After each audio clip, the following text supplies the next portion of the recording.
So, good morning and welcome back, everybody. It's a new year.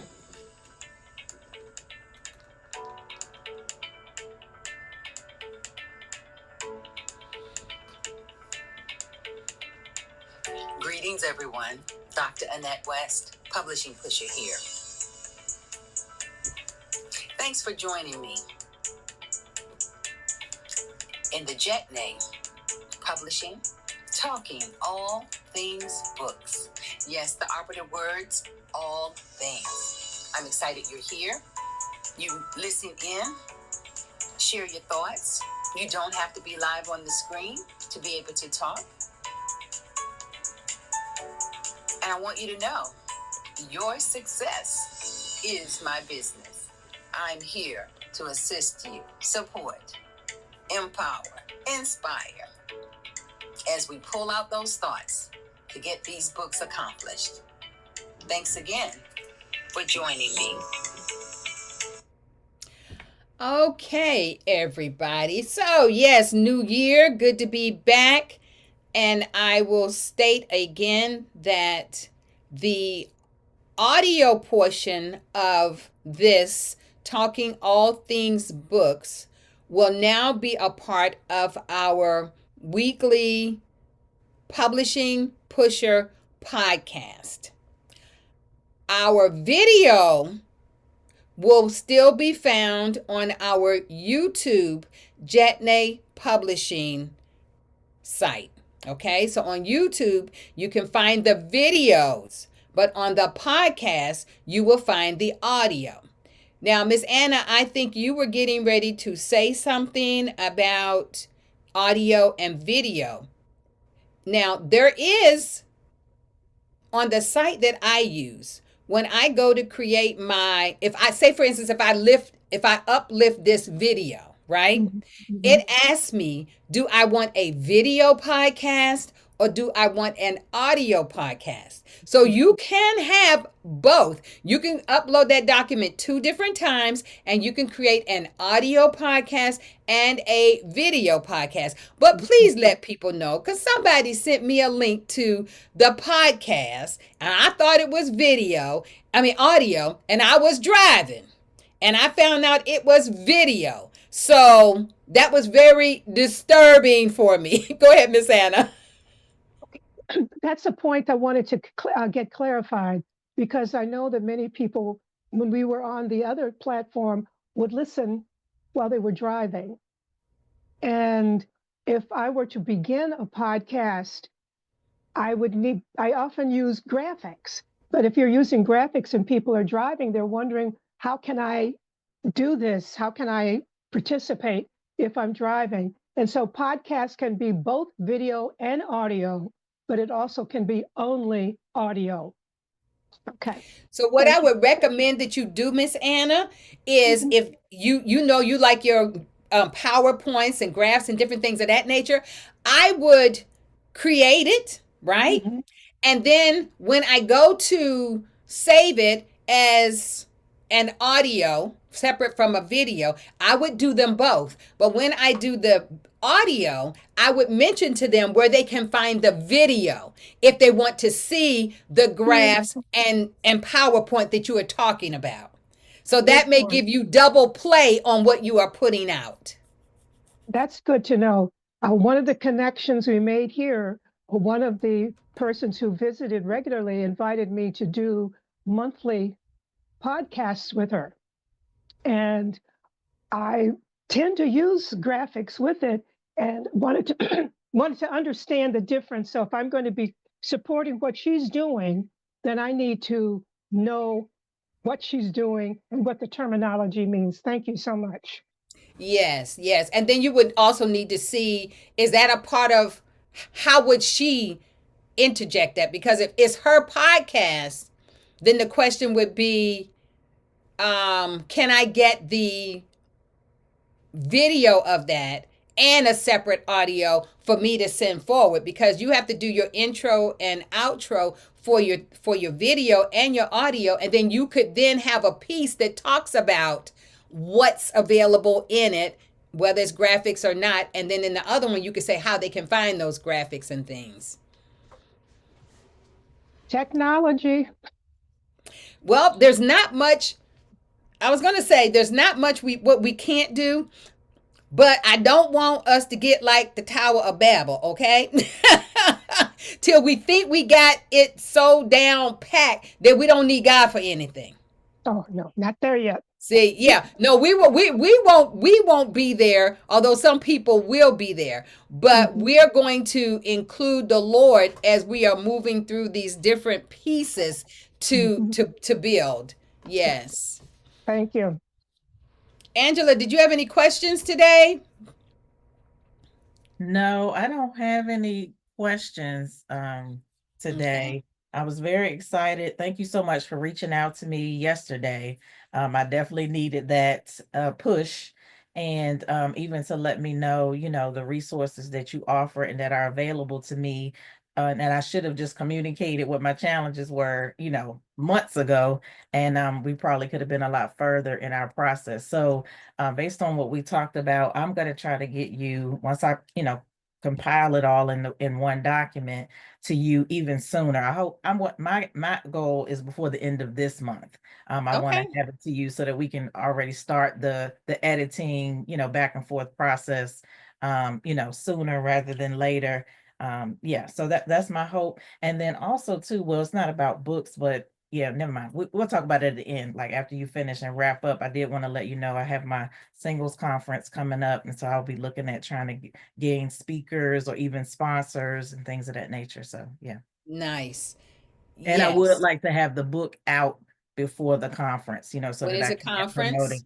That's something that's still being worked. However, Okay. right now, But see, once you tentatively, know your conference, you're going to make yourself do what you got to do to get your product done.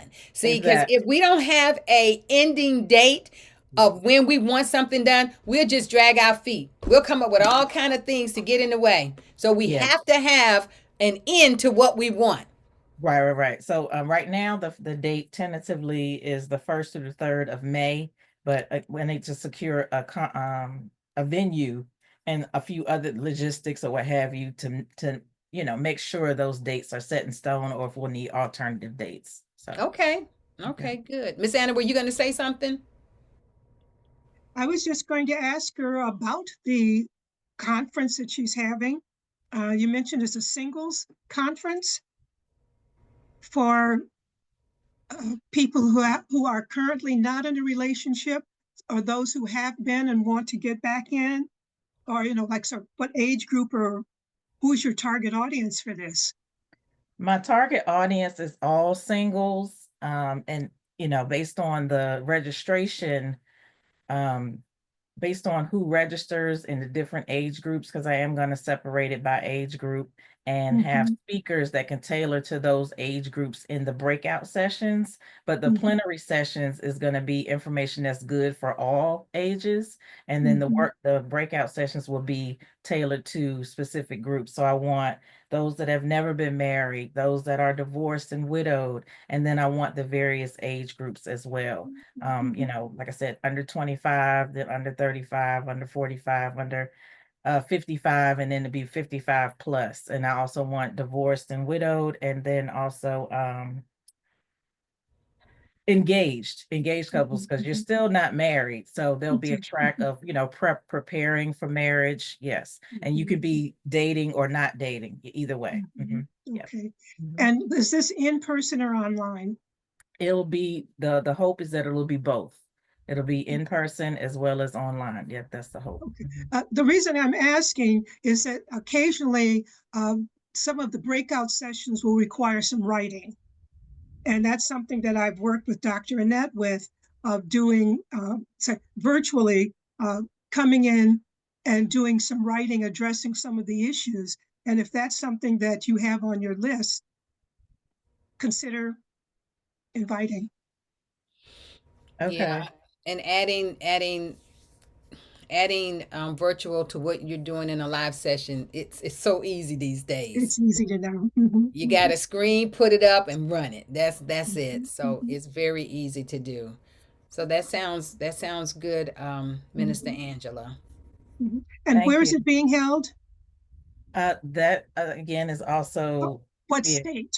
Yeah. It's still that's a contingency too. Right now, I'm looking at the DMV, DC, Maryland, Virginia area because I that's where I have a Mhm, lot of contacts.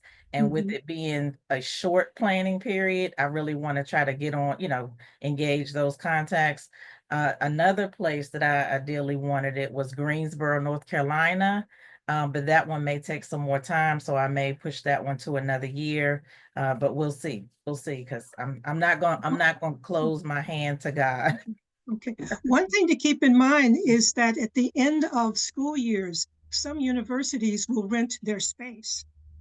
Yes, that did occur to me because actually, if having it in Greensboro, I really did want to look at A&T, which is my alma mater, and so that Mhm. was something that did occur to me. So you saying that to me, I'm like, okay, Lord, is that Okay. confirmation that I really do need to look into that? So Yeah. yeah, I will be looking into that. So and then it'll be in the plan maybe ultimately at some point. So thank you so much for that information. Yep, that's good. That's good. Are you all hearing me? Okay, good, good, good. All right. So I wanted to kind of refresh us, refresh us because there's always going to be somebody who hasn't been in and heard what's being said.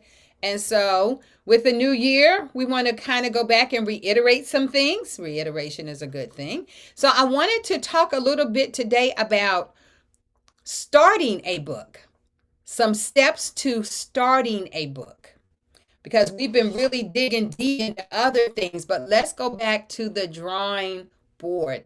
And remember, this is open, so I solicit your comments. I'm not the only one who is a writer. I'm not the only one who's written a book. I'm not the only one who has a company. I do not have all the answers. I do not. And so, for those who come in and those listening, we never know exactly who's going to come in. We never know what the insight is going to be, but we solicit your comments. Okay. So the first thing I want to talk about is, oh, let me use this as a teaching moment. Let me say this as something as a teaching moment before I go into this. So I unfortunately was not thinking about this green shirt that I have on. So I have on a green shirt. Thankfully, I put this black over it. At some points, I'm seeing straight through, like straight to my body to the red couch, right? Because my green screen is green and it's looking at this as a green screen. So therefore, this has kind of gotten funny colored a few times as I've been on the screen. So that means be mindful if you are using a green screen about having green on, okay? I'm just saying earlier I saw a shifting. So we do have to be careful with our colors because I'll be the green screen. Uh, so the first thing I want to talk about, we want to write a book. We want to write a book. We want to get started. I'm going to say the first thing that we need to decide before we get into creating content that we cannot use is, what is your purpose for writing your book? What is the purpose and your audience? If you don't know your purpose or your audience, you're not going to have any book sales. I've even dealt with people who finished the book and they said, what am I supposed to do? They didn't think about these things. I have people who have books. They weren't my authors, but I have people who came to me who have books that nobody's looked at, nobody's interested. So we want to make sure, what is the purpose of your book? Is it to inspire someone? Is it to educate someone? Is it to entertain? Is it to right a wrong? Sometimes somebody did you wrong, and I got to write a book and tell all about it so people can hear my side of the story and not their side of the story. So, what is our purpose for writing the book? And in that also, who is my target audience? We heard Minister Angela talk about her target audience for this conference that she's going to do. You have to have some gauge. Now, you don't have as much brevity as she gave us when you're writing a book. Typically, your book is anywhere from about maybe 10 to 15 years in age, and that might be pushing it. That might be pushing it even then. So normally about 10 to 12 years. So if I'm saying my target audience is women, mature women who are thinking about retirement and making plans, my target audience is 45 to 60. That's still a little wide, but I'll say my target audience is 45 to 60. Why will I say that? Because I'm thinking normally people started working about 22 if they went to college. So about 40, in their mid 40s, they're probably getting ready to retire from a job. They're thinking about looking towards their retirement. What have I done and what haven't I done? What do I need to do to prepare for retirement? So these would be all things that I would need to focus in when I'm talking about my target audience. What's their age? What's their interest? What are their needs? Do they have preferences that I must address? Comments? That's You're on phenomenal. target with that. And as you're talking about audience, including age, but also include language. What do they know? What do they need to know in order to process what you're offering them? And that is a challenge for many of us because we think whatever we're writing should appeal to everyone, and it doesn't. And it's not because it's not an important topic for everyone. It's just the approach that we take. And as you mentioned about the colors that you're wearing now, if you're targeting a particular group, you're going to dress that book so that it will appeal to them and not throw them off.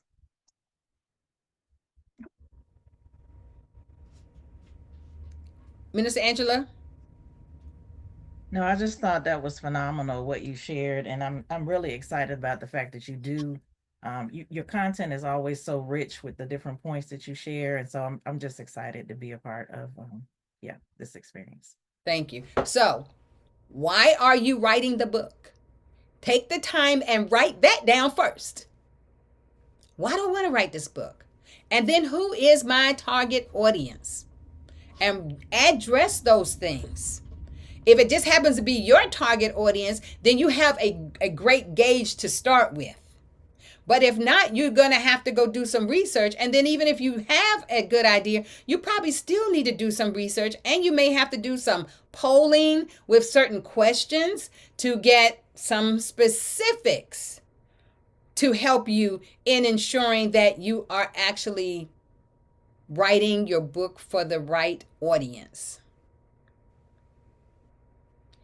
The second thing that I would say, and of course, there's a lot more information. We can do everything I'm going to tell you, each point can be a whole workshop, but it won't be, of course, today. The second point today is choosing your book topic or your genre.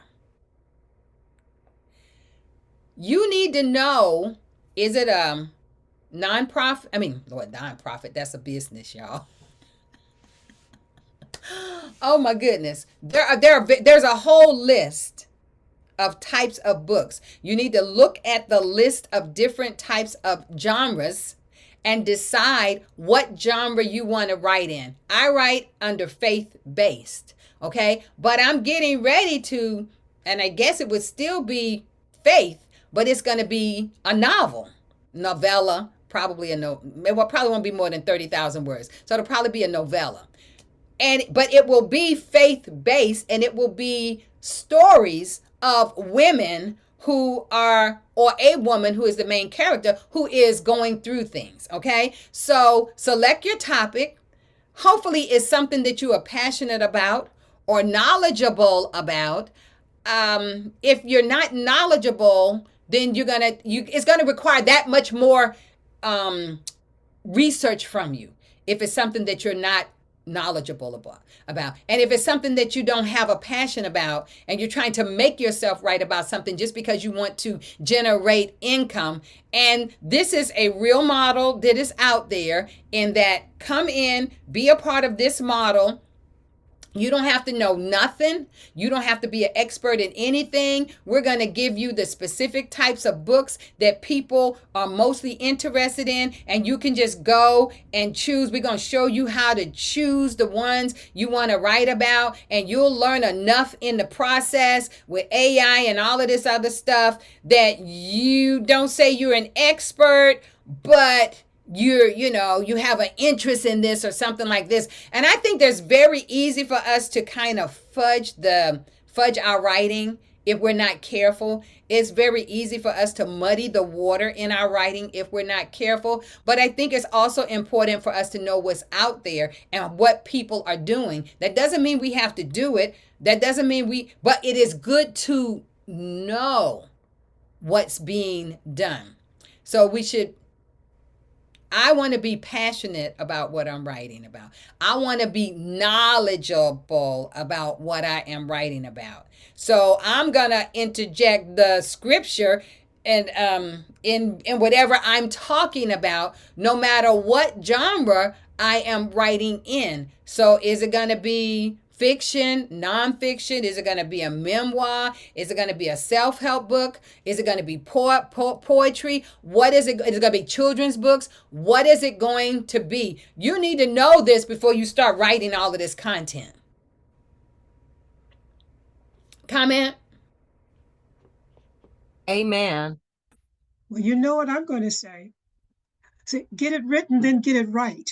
You may need to dump first and then go back. You said, I've got this story, and then go back and decide how you want to format it and what research you need to do to add some authority to it. Because sometimes if we're so busy answering all of these pre-writing questions, what we have in our mind clouds that. And so for some of us, it may be get the story on paper and then meet with someone like Dr. West or someone else and say, this is a story I'd like to tell. How would you recommend that I revise it, adapt it? For what audience? Many people write the same story for different audiences. And so once you get that story done, it's like your kitchen cabinet is full. You can make cookies, you can make biscuits, you can make cornbread, but everything is there. So listen to what Dr. West is saying. Keep in mind that people approach writing in different ways. What she's offering is a straightforward this way. Some of us, we have to get it splashed down and then get it organized.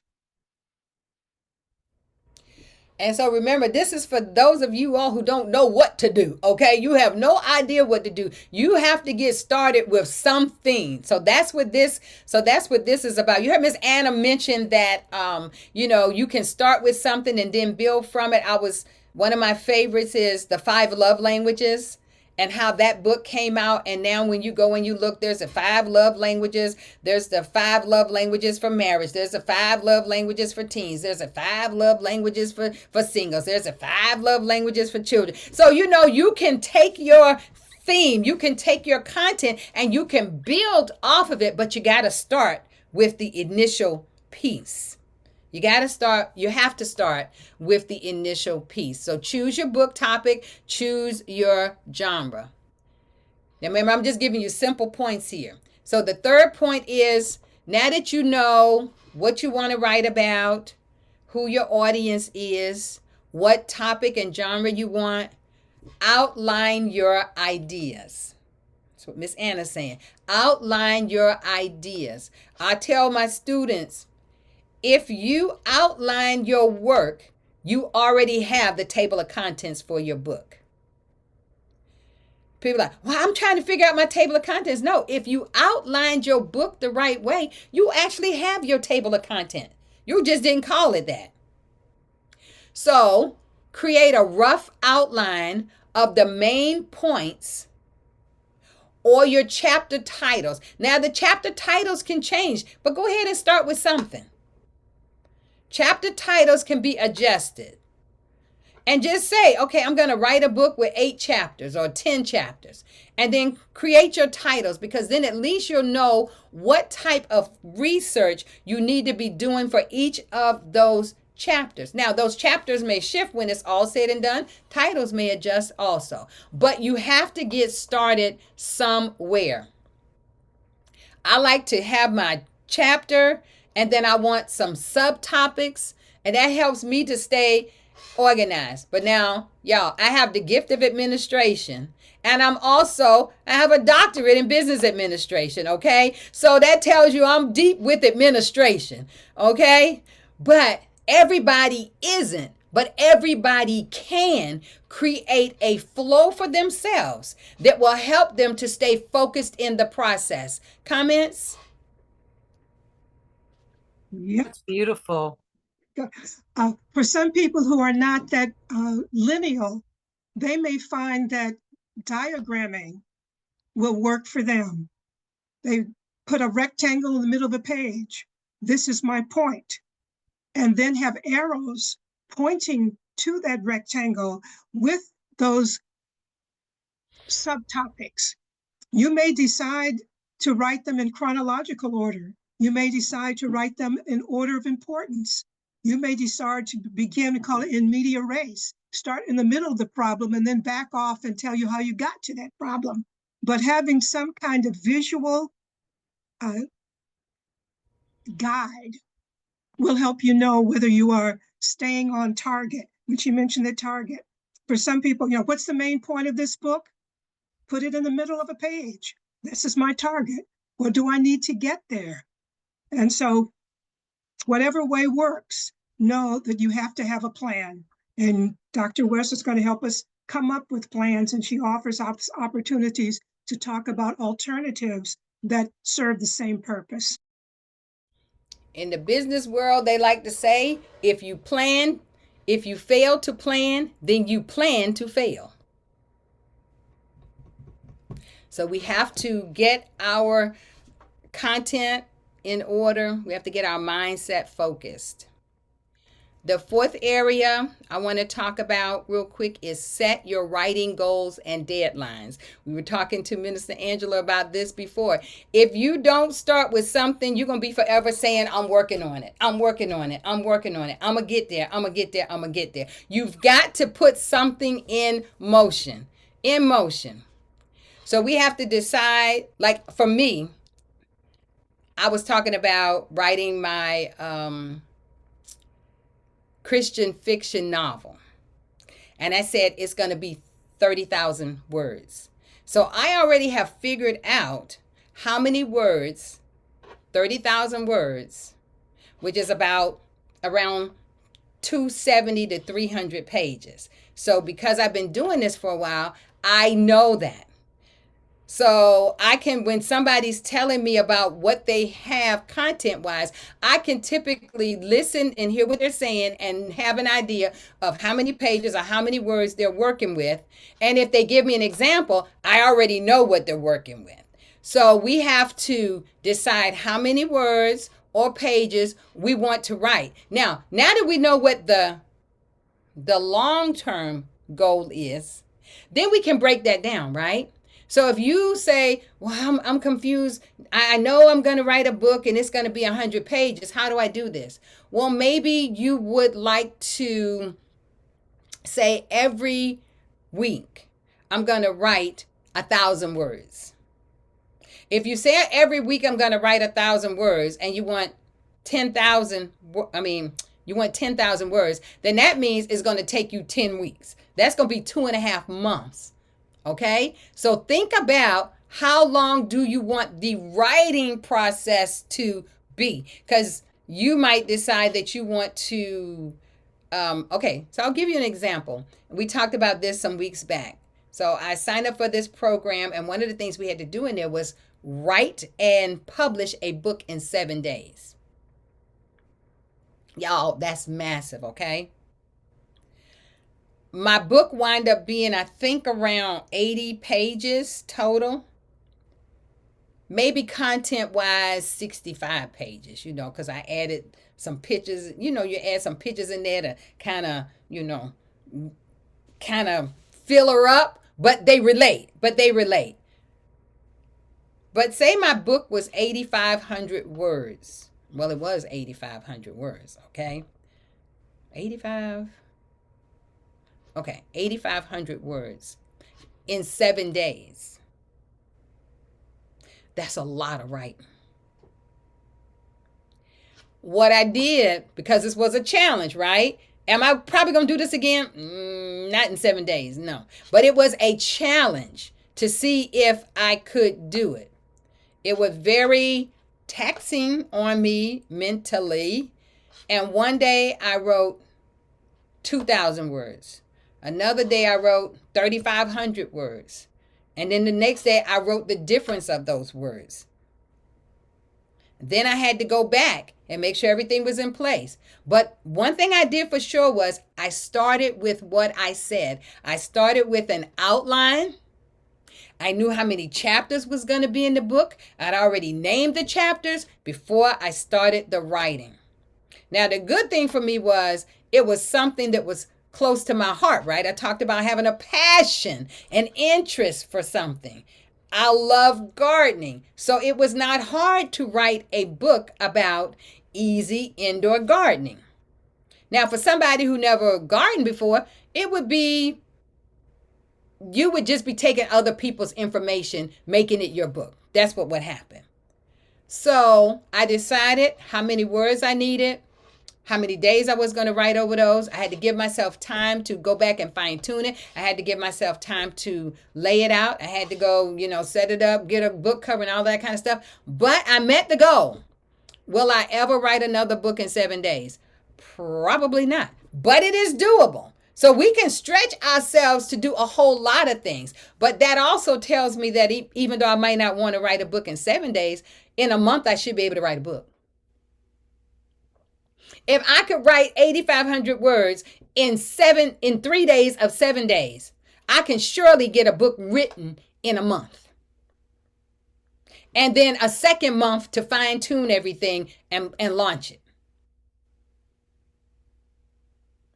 So if we create a regular writing routine, it's got to benefit your lifestyle. When is the best time for you to write?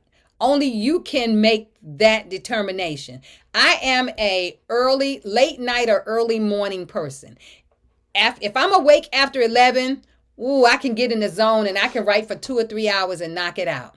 If I wake up at 4:30 early in the morning, I get up. And I'm like, you know what? Let me go. Let me go get my devotion done. Let me spend my time with the Lord. And now I'm going to go in here and I'm going to spend an hour or two writing before I get to the rest of my day. I can knock it out. So find that window where it is a best fit for you. Some people write on their lunch break. They take something to lunch. They take something to nibble on. They don't go out to lunch. They don't spend their money. They just take a little sandwich or something to eat and a little something to drink. And while they are writing, they are enjoying their lunch. But they are being doubly productive.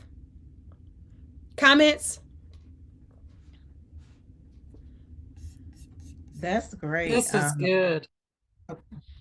Yeah, I love what you just said. And for me, I mentioned to you how I sometimes use assistive technology, to do some of my writing, where it'll be similar to what Dr. Anna said in reference to dumping. So like verbally dump, everything that may be in my heart that I may want to write about, and then go back and reorganize and fine tune and refine. So yeah, I love that. I love that. That sounds phenomenal. Yeah. And even for me, one more thing I'll add, I'm in therapy, and even, sometimes when I pull on some of my friends or what have you, because I'm a verbal processor, what God just said to me is sometimes it's too much for them. But if I did like this, just this verbal blog or what have you, it could turn into some book, that would be able to bless people or what have you, and so yeah, so I'm just excited about what you just said. Yeah. So thank you. You are welcome. You are welcome. All right. The next thing that I will talk about, and if anybody have to leave at 11:45, I understand, but since I started a little late, I'm going to add like an extra 5 minutes to at least get enough content in for the podcast. The fifth thing that I would say is very important is creating a writing space and a schedule. Creating a writing space and a schedule. You need to have some place where you're not going to be distracted so that you can focus in on what you need to do. I heard somebody say, my house stays so busy. We have a walk in closet, and I set up a little desk in the corner of the walk in closet with a chair and a lamp. And I go into that space, and it's quiet. Nobody's going to come in and bother me. And I sit there and I write. And when they don't see me, they know where I'm at. And unless it's an emergency, they don't come looking for me. So find your location. I happen to have an office, so I can write here. There's only 2 people live in my house now, so I have zones all around my house that I can write. I can go out on my patio and write if it's a nice day. So we can find places. Some people love to go to the park and write. You don't want to be distracted, so put in your earbuds so you're not hearing what's around you, and you can sit there and you can write. Sometimes nature helps us to bring forth the intellectual thought processes that we need to put on paper. Sometimes I sit at my window and I just start looking out and I just start talking to the Lord, and I was like, what do I see out here today, Lord? And then I get my little journal. So I have my regular journal with me, and then I'll start writing something. I'll start writing what I'm seeing, because guess what? That might be a scene in my book at some point. You see what I'm saying? That might be a scene, a story in my story somehow. You know, the guy that was walking down the street and he had a cane in one hand, and for some reason he was carrying his puppy in the other hand, and he wasn't pulling him along, but he was carrying him in his arm. You know, it reminds me of the Lord carrying in us or something like that. So you never know, as you're seeing things, what type of thought processes we can get from the things we see. Comments? That's what I was going to add when you were talking about sitting in the park. Sometimes we can come up with metaphors. You know, it is like. And sometimes if we're writing particularly fiction, we may decide that we want to slow things down and bring the person in to the space where we are. And in most spaces, we can hear, see, and often smell something. And if we include some of that in our writing, it makes it more realistic if we are trying to bring someone in to appreciate the story on more than it's just an academic level. And so sometimes, like you said, sitting in the park, observing nature, you may want to describe a character, and noticing how someone moves along the way may be a way to enhance what you're writing. And so getting out of that closet periodically may give an idea of how to develop a scene, but being in that closet will keep us focused on what we have to do. So think about how descriptive you can be. So like right now, looking out my window, the guy across the street has a blue Buick with white wall tires. It's in pristine condition, well kept. So think about that car in your story and how you could build that up. The person, the movement around the car. Very easily, very easily. So like I said, set up a dedicated distraction-free space for your writing. Establish a writing routine that fits your lifestyle, because what fits me is not going to fit you.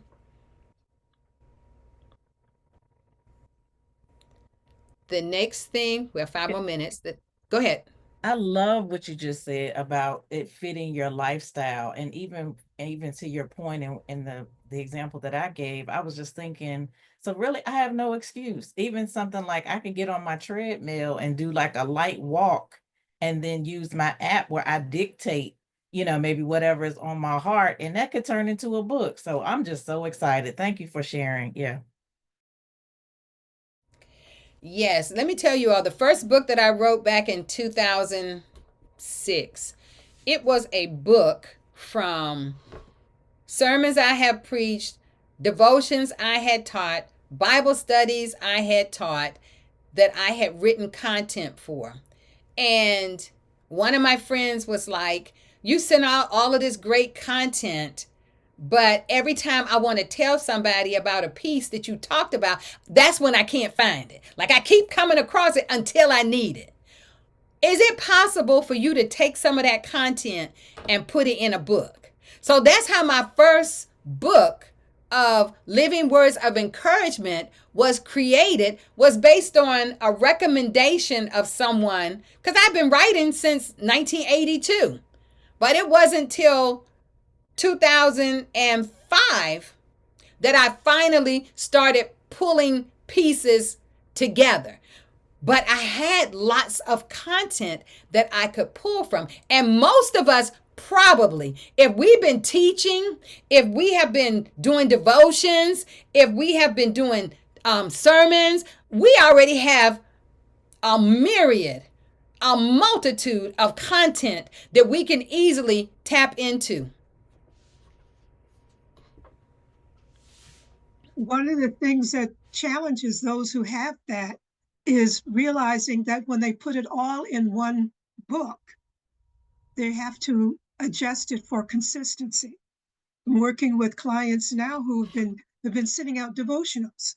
People are saying the same as you're just saying. Would you put it together?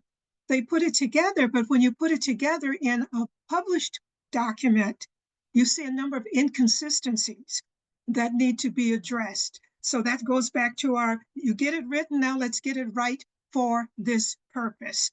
And I like the fact that you say, you've got much to say it, and then get it together.